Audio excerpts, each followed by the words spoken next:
Radamés Manosso aqui em Curitiba, pergunta do milhão. Quando vai começar o colapso populacional em nível planetário? Matéria da Gazeta do Povo. Fim do alarmismo populacional. Planeta não sofrerá com superpopulação.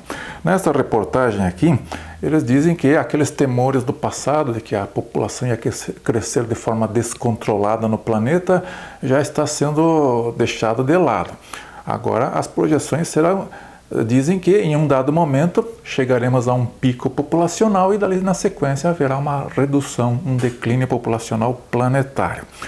A fundação sueca que publicou dados, Fundação de Desafios Globais, projeta dois cenários. Veja bem, é uma fundação com uma pegada ali bem ambientalista, ambientalismo mais radical. Então, o que eles chamam de cenário otimista seria aquele em que o declínio começa bem logo. Eles estão no cenário otimista que eles dizem aí, o declínio populacional planetário começa já em 2040, momento em que a população mundial vai atingir o seu pico de 8,5 bilhões de habitantes. E tem um outro cenário aqui que eles chamam de tarde demais, em que o declínio começaria lá em 2050, com a população atingindo ali um máximo, um pico de 8,6 bilhões. Então a previsão deles é crescimento até um determinado momento, atinge um pico e depois entra em declínio. E eles veem isso com bons olhos. Curiosamente, esta previsão deles destoa bastante com as previsões da ONU.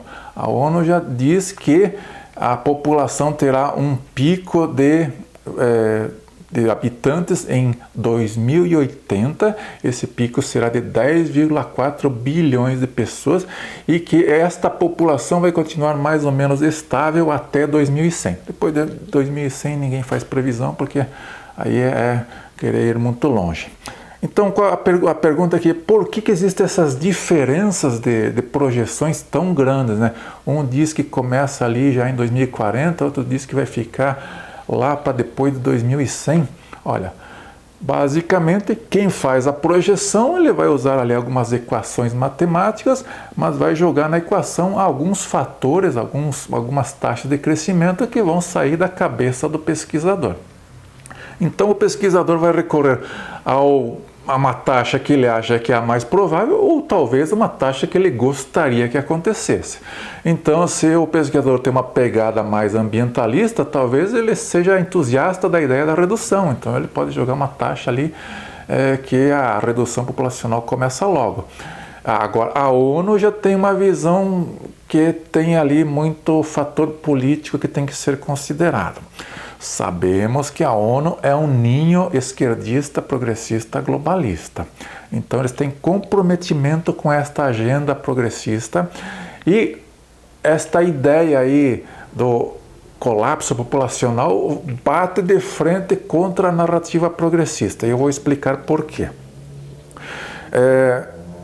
Se a população começar a incorporar a ideia de que a população mundial vai cair, que nós vamos entrar num colapso populacional, isso é ruim para a narrativa progressista, porque daí as pessoas vão começar a pensar em coisas do tipo, mas como é que vai ficar a minha aposentadoria, a população caindo, a economia não vai crescer mais, como é que vai ficar a minha empresa, se não tiver mão de obra para sustentar a economia, quem que vai manter os benefícios sociais aí que o Estado fornece? Olha, é provável que se as pessoas admitirem a ideia da redução populacional, elas comecem a ficar bastante amedrontadas e preocupadas com o seu futuro.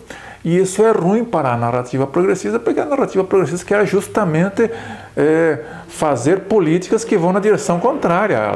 A narrativa progressista quer empoderamento da mulher, enfraquecimento da família, ela quer ali políticas de controle da natalidade, quer políticas em que fique completamente liberado ali a interrupção da gravidez em qualquer momento. Enfim, narrativa progressista e a ideia do colapso populacional não casam bem, não são coisas que conversam direito. Qual é a sua opinião? teremos colapso populacional. Quando que ele começa? É logo, é lá na frente. Você que é jovem, você vai ver esse colapso. Abraço, fui.